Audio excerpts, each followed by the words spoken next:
Eu quero convidá-los a abrir comigo a palavra do Senhor no segundo livro de Samuel. Segundo livro de Samuel, capítulo 23. O texto vai ser projetado, mas é bom que você acompanhe também na sua Bíblia. Versículos 11 e 12. Eu só vou dar um contexto antes da leitura. O autor, Samuel, ele quer destacar, ele quer renomar pessoas importantes na vida de Davi. Porque Davi é o rei, conquistador. E quem olha para a vida de Davi pensa que ele construiu tudo aquilo sozinho. De forma alguma. Tem pessoas por trás. E ele passa a elencar pessoas importantes nas conquistas de Davi, parceiros, companheiros de uma vida de Davi. E eu vinha lendo sobre esses homens, até que me deparei no versículo 11 e 12, já tem alguns meses, e o texto diz: depois dele, Samar é o nome do cidadão. Samar, filho de Agé, de Harar. Os filisteus reuniram-se em Lei, onde havia uma plantação de lentilha. O exército de Israel fugiu dos filisteus, mas Samar tomou posição no meio da plantação, defendeu-a e derrotou os filisteus. O Senhor, todos juntos, concedeu-lhe uma grande vitória. O Senhor concedeu-lhe uma grande vitória. Meus irmãos, seria muito bom se a vida não tivesse problema. Eu desejaria isso, sinceramente. Você acorda de manhã, você não tem um problema para resolver. Mas a gente sabe que a vida não é assim. Há momentos da nossa vida, da nossa história, que os problemas diminuem. Há momentos que eles parecem que sumiram, mas sempre voltam. É assim, viver é uma tensão, porque nós vivemos num mundo pecaminoso, de lutas e batalhas.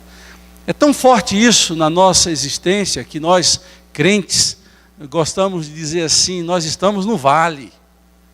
E quando a gente fala que está no vale, a gente está dizendo: nós estamos nas lutas, nas provações, nos momentos difíceis da nossa caminhada.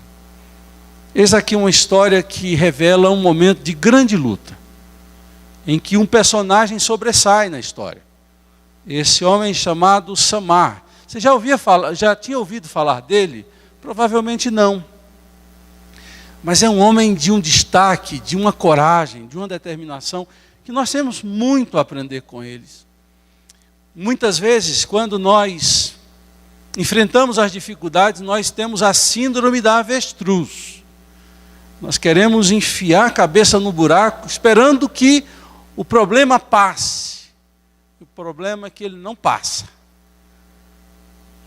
Nós temos que descobrir que nós temos que levantar a cabeça e enfrentar as dificuldades e as lutas com a bênção do Senhor, e nunca sozinhos, e nunca desistindo dos desafios que se apresentam diante de nós.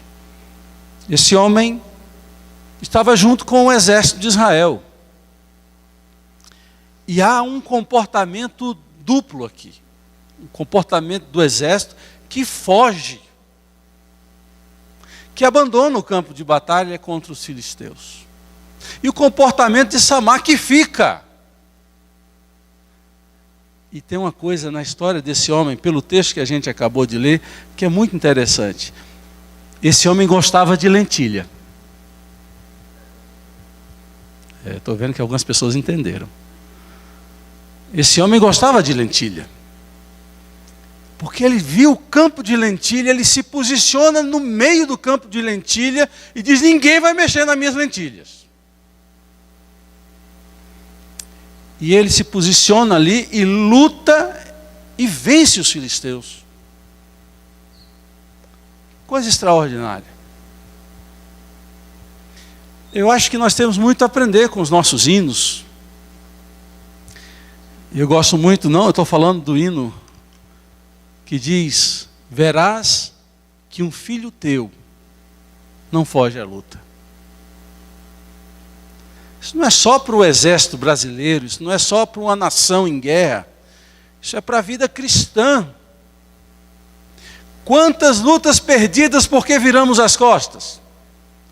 Quantas lutas perdidas porque baixamos a guarda? Quantas lutas perdidas porque lá no nosso íntimo já estávamos derrotados?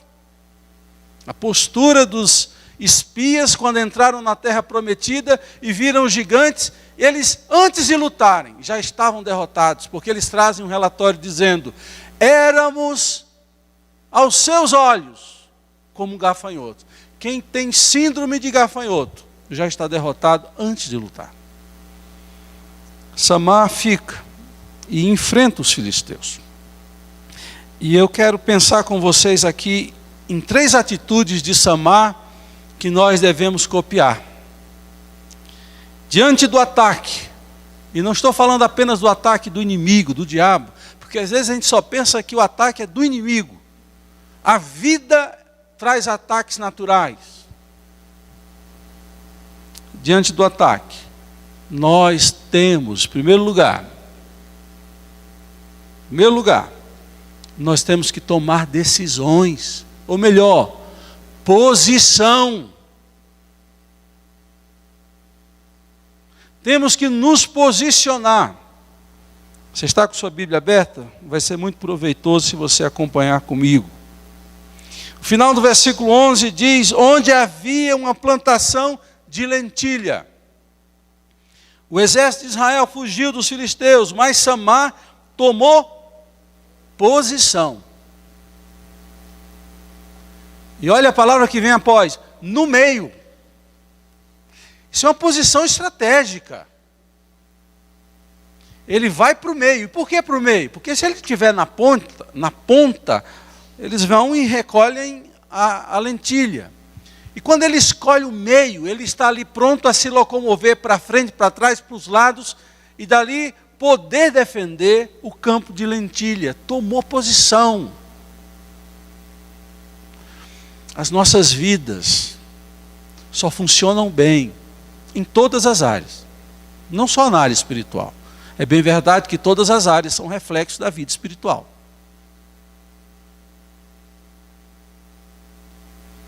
Quando a gente toma posição na vida. Quem já foi comigo para Israel sabe que todas as vezes que eu fui, eu nunca abri mão de deixar de ir no Monte Carmelo, porque a figura de Elias é sempre uma figura para mim muito enigmática.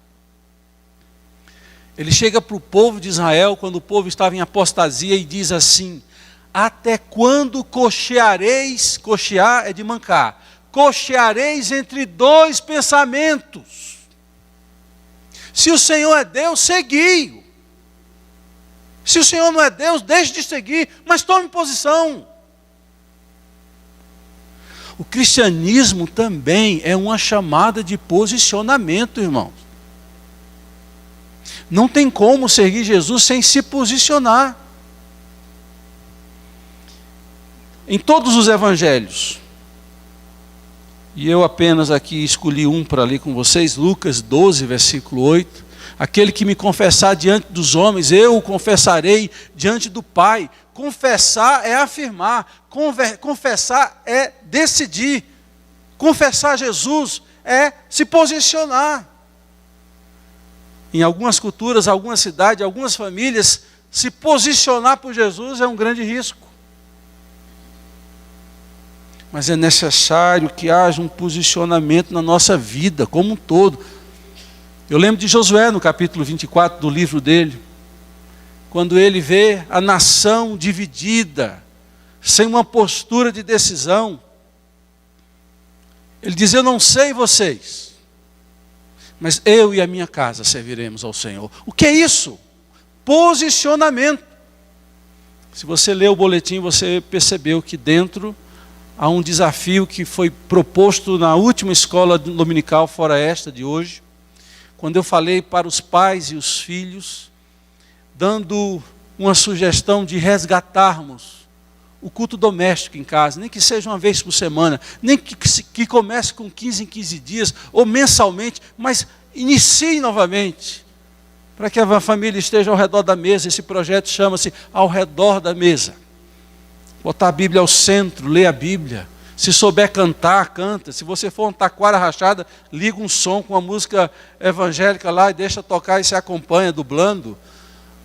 Ore, converse, saiba dos problemas que o seu filho está passando. O seu marido está indo no trabalho, às vezes ele está irritado, bravo, você não entende por quê. Não conversa. Mas tome posicionamento. Eu e a minha casa, nós serviremos ao Senhor. Então nós temos que tomar posições. Samar fez isso. Por isso que ele venceu, porque ele escolheu o melhor local, o centro. E a gente gosta de dizer isso, certamente você já ouviu o que eu vou dizer. O melhor lugar para se estar é no centro da vontade de Deus. O centro é a melhor posição. Então tome uma posição como Samar. Procure o melhor lugar para estar. E enfrente as dificuldades que vierem. Essa é a primeira lição que a gente precisa hoje aprender. Dificuldades virão, mas tome posição na sua vida. Diante do ataque, além de tomar posição, é necessário não desanimar na solidão. Quando a gente está sob ataque, a gente quer apoio. Você assiste nos filmes, não assiste? Comando Delta, socorro, corram, tragam reforços. Nós estamos aqui sendo atacados. É tão bom quando o reforço vem, não é não? É tão bom quando alguém ora com a gente. Quando alguém se importa com a gente. Quando a gente é parceiro de oração do outro. Quando a gente soma força, soma fé. Para poder ajudar o outro. Muitas vezes acontece isso. Mas também acontece muitas vezes que você é abandonado no campo de batalha e você tem que lutar sozinho. Não desista de lutar mesmo que você esteja sozinho.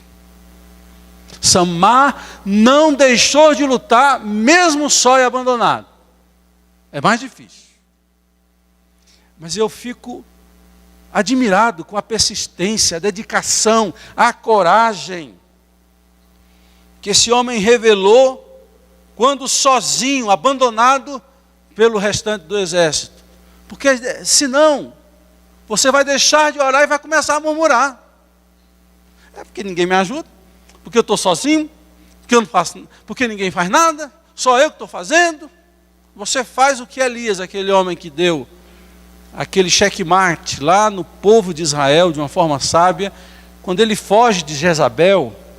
Por isso que eu gosto dele, porque ele tem essas variações que o ser humano tem. Só um personagem de ficção é 100% toda hora. Mas gente de carne e osso, ele tem essas variações. É o mesmo Elias.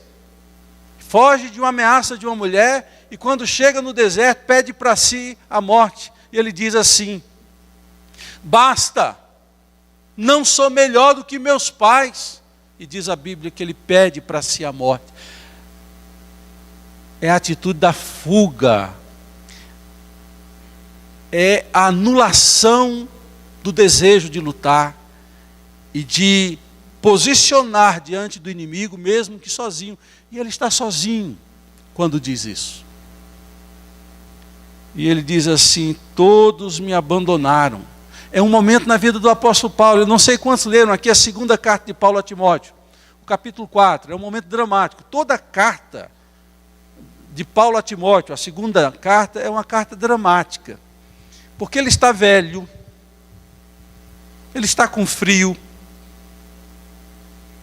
E ele então diz assim: Crescente foi para a Dalmácia, Lucas foi lá para os Cafundó do Judas, e eu estou sozinho. Eu estou sozinho, somente Lucas está comigo.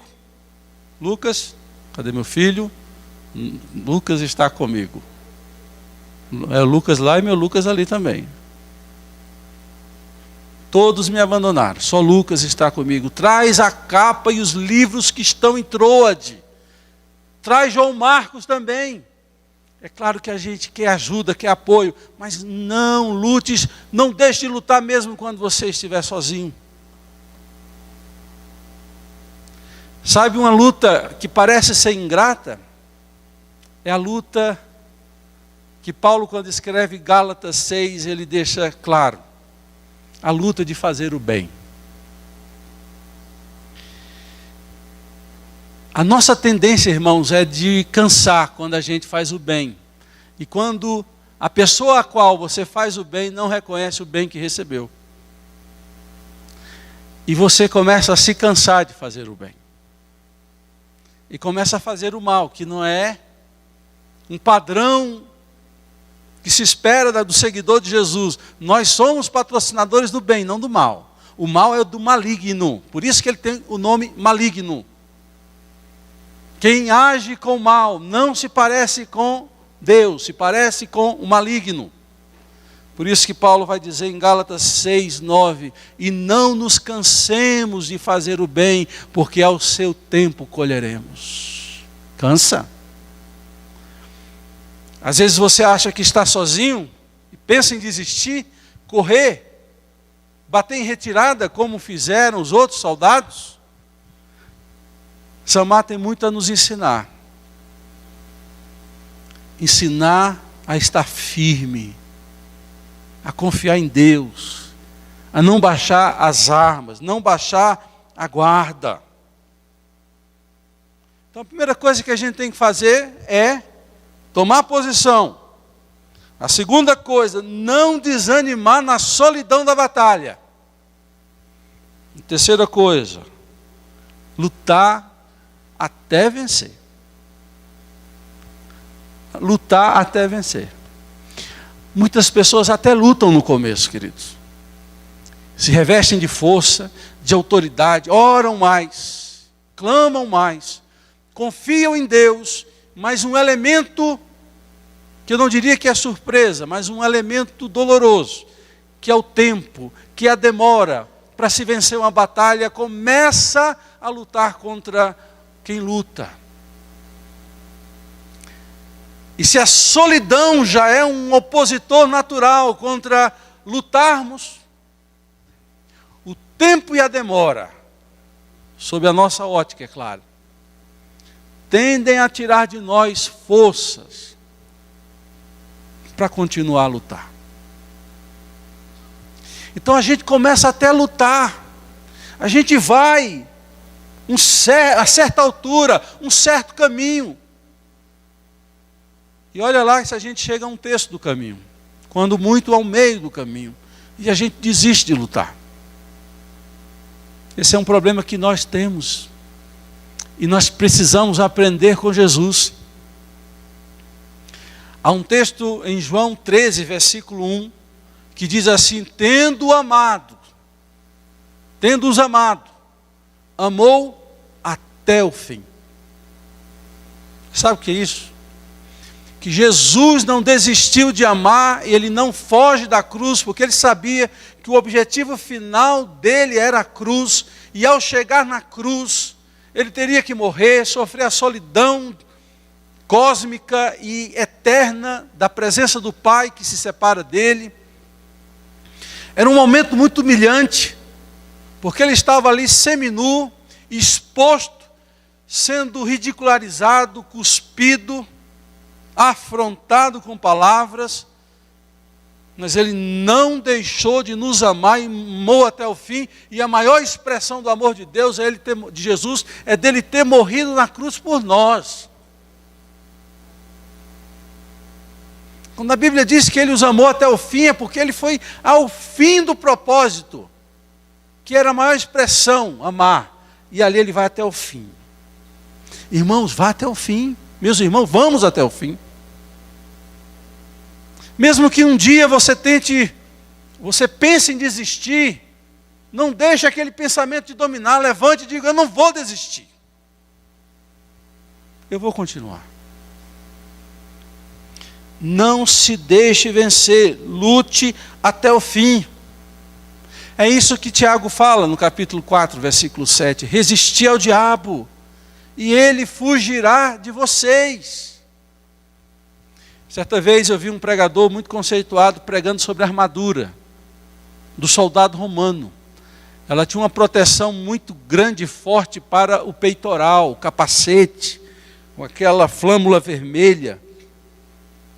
Mas não tinha proteção para as costas, porque era inconcebível para um soldado romano virar as costas. Era inconcebível. Quando você pensa, Tiago dizendo, resistir ao diabo, e ele fugirá de você, quer dizer que você não vai dar as costas para ele na batalha. Lute até o fim, meu irmão. Lute até o fim.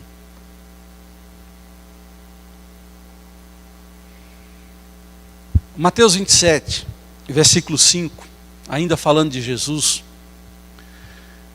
diz que muitos o afrontavam e diziam assim: salvou a tantos e não podes salvar-te a ti mesmo? Se tu és filho de Deus, desce dessa cruz e salva-te. Irmãos, isso aí é de uma sutileza maligna terrível. Qual era o propósito de Jesus? Morrer na cruz por nós. O que é que o diabo quer que Jesus faça? Desça da cruz. Agora imagine se Jesus fosse emocionalmente limitado. Se Jesus precisasse provar todo o tempo quem ele era. Se Jesus não tivesse convicção da sua identidade, ele diria assim: eu vou descer da cruz para mostrar quem eu sou. Eu sou filho de Deus. Está pensando o quê? Aí não morreria por nós. E a obra estaria inconclusa. E nós não poderíamos louvar e falar de esperança de vida eterna, porque ele não morreria por nós. E ele ouve todas aquelas afrontas e resiste. E preste atenção numa coisa que eu vou dizer, e falo como pernambucano que sou, que foi ensinado a não levar desaforo para casa.